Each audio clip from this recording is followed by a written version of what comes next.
Sebenarnya, apa sih inti dari iman yang sejati itu? Di tengah begitu banyaknya cara orang mengekspresikan keyakinan, gimana kita bisa tahu mana yang asli? Nah, pertanyaan ini coba dijawab oleh seorang pemikir hebat dari abad ke-18, Jonathan Edwards, dalam sebuah analisisnya yang mendalam banget soal emosi dan spiritualitas. Dan jawabannya mungkin bakal bikin Anda kaget. Oke, kita mulai dari sini ya. Edwards membuka karyanya yang luar biasa, Religious Affections, dengan pernyataan yang sangat tegas ini. Bagi dia, ini bukan sekedar rasa penasaran teologis, bukan. Ini adalah pertanyaan paling mendasar dalam hidup manusia. Dan dia menulis ini bukan di masa yang tenang, tapi justru di tengah-tengah badai spiritual. Untuk bisa mengerti kenapa Edwards sampai merasa perlu menulis buku ini, kita harus mundur sedikit ke zamannya. Sebuah periode yang penuh dengan gejolak rohani yang luar biasa. Jadi, Edwards itu menggambarkan zamannya penuh dengan debu dan asap kontroversi. Saat itu, Amerika lagi mengalami kebangunan rohani besar yang kita kenal sebagai The Great Awakening.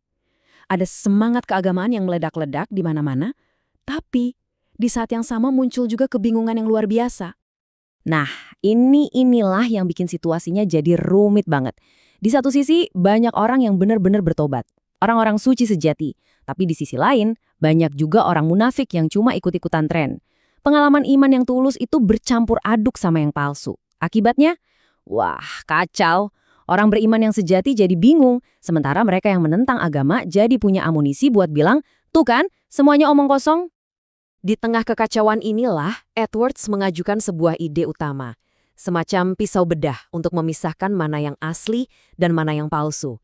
Dia ingin menemukan apa sih jantung dari agama yang sejati itu? Inilah pertanyaan utamanya. Kalau emosi yang meluap-luap, tangisan, semangat yang berkobar-kobar, itu bisa ada di orang yang tulus dan juga orang yang palsu. Terus, apa dong penandanya?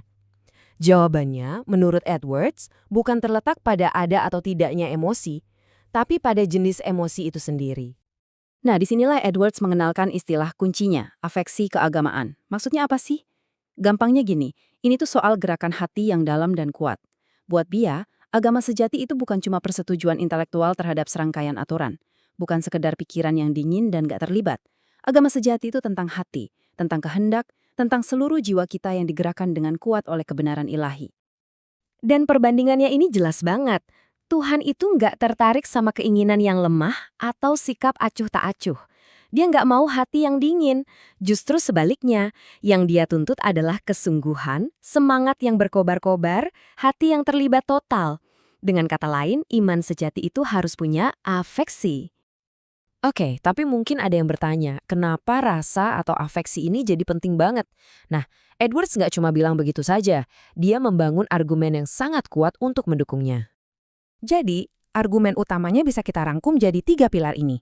Pertama ya, memang begitu cara kita diciptakan. Manusia itu digerakkan oleh perasaan. Kita nggak akan melakukan sesuatu dengan sungguh-sungguh kalau hati kita nggak kena, kan? Kedua, coba lihat para pahlawan iman di Alkitab. Mereka itu bukan orang-orang yang kaku dan tanpa emosi.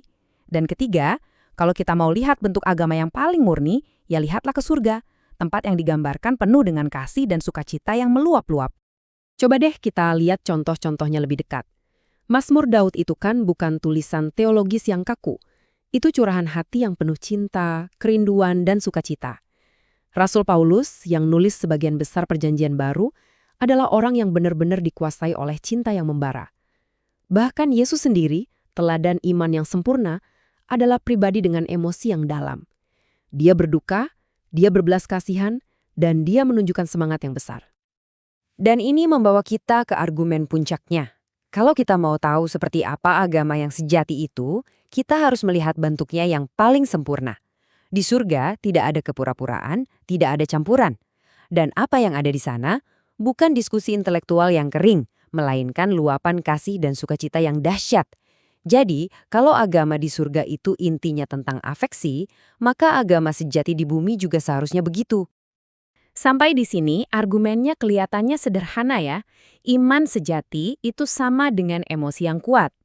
Tapi, Edwards tahu masalahnya nggak sesederhana itu. Ada sebuah jebakan. Nah, disinilah letak kejeniusan analisis Edwards. Dia nggak cuma berhenti dengan bilang bahwa afeksi itu penting.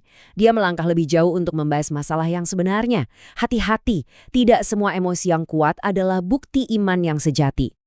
Edwards menggunakan metafora yang, wah, indah banget. Katanya, kebangunan rohani itu seperti musim semi di kebun buah. Banyak sekali bunga yang bermekaran, semuanya kelihatan indah dan menjanjikan. Tapi kita tahu kan, tidak semua bunga itu akan menjadi buah. Banyak yang akan gugur di tengah jalan. Nah, begitu juga dengan afeksi keagamaan. Banyak yang kelihatannya meyakinkan di awal, tapi akhirnya hilang tanpa menghasilkan buah perubahan hidup yang nyata. Jadi ada dua respons yang sama-sama berbahaya.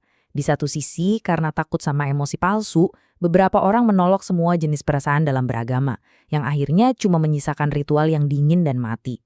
Di sisi lain, ada yang menerima semua luapan emosi begitu saja, yang akhirnya membuka pintu bagi segala macam kepalsuan. Jalan yang benar, menurut Edwards, adalah jalan yang lebih sulit, belajar untuk membedakan, memisahkan mana gandum dan mana sekam, mana emas dan mana ampasnya. Jadi, apa kesimpulan akhir dari semua ini? Apa yang bisa kita ambil dari penjelajahan Edwards ke dalam jiwa manusia yang begitu dalam ini? Ini adalah kesimpulan Edwards yang paling kuat dan tanpa kompromi.